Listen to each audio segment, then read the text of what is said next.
So the mission of NRCS is helping people help the land. And so our job is to help the people so that then they can take care of the land or help the land that's out there. One advantage of our agency is we work on private lands. We do not have our own land base like a lot of the other federal agencies. And so that gives us an opportunity to really tailor our programs to the locally led situation. We're working with forestry producers, we're working with people on habitat, we're working with the oyster producers, we're working with the orchards. Our agency has that flexibility to adapt our programs to fit the producers instead of the producers to fit us.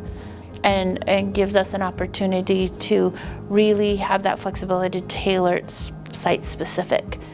That's one area that people don't seem to understand. As a federal government, they want us to do a general process, and yet we're not. We're very, very site specific, producer to producer.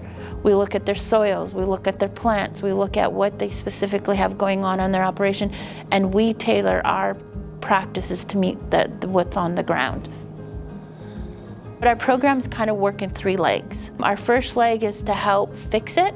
We have programs that will help somebody that maybe has a conservation situation and wants to address that issue. Maybe they've got erosion, maybe they've got gully erosion, maybe they've got an impaired stream for salmon habitat. Again, we have a program that will come in and fix it. We have other programs that will come in that once it's fixed to help maintain it and give them an annual payment to keep that maintenance up. Clean air and clean water cost. They're not free. It takes somebody to help take care of them, and it costs the producers a lot of the times to do that. And so our program helped compensate them because it does take money to maintain a lot of the conservation practices and things like this, and help them to get to another new level of conservation. And then we have another legs preserving it, and that's our easement programs. We're third in the West region for a number of easements.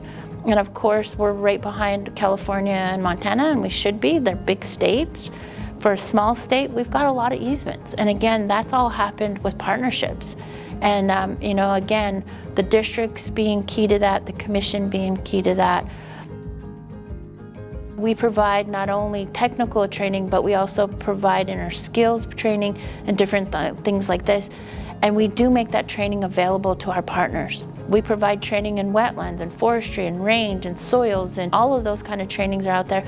We even have trainings for working effectively, how to work with Hispanic communities, American Indian communities, Asian Pacific Islander communities, how to work with small farmers. So any new conservation district employee needs to pay attention to that list, talk with their local NRCS person, not only the resource conservationist in their office or the district conservationist, but let them know they're interested, because the list is long. NRCS and conservation districts have been basically partners for a really long time, 80 plus years. So it's created a situation where I believe our partner is very strong. When we go together to Washington, D.C. to go to the Hill, it's really great that we can say, I'm the federal partner, NRCS, here's the Conservation Commission, the state level, here's the local conservation district at the county level, and in some cases we've even had tribes there. And that's a great voice when we go to the Hill to say, this is what Washington State needs. This is the issues in conservation that we're dealing with. And so it's really cool to have that strong partnership at all levels. And as we're expanding into new areas like urban conservation it's going to even be more key that we have that relationship and that connection with our local conservation district, because that entails new practices, that entails understanding a different type of conservation planning that we've never done before, that again, I think we could learn from the districts, and vice versa, I think they can learn from us. Conservation is a priority in the United States, and that's a great place to be. That's an exciting time right now. It's really, really exciting to have a great partnership like we do with the commission and the districts right now.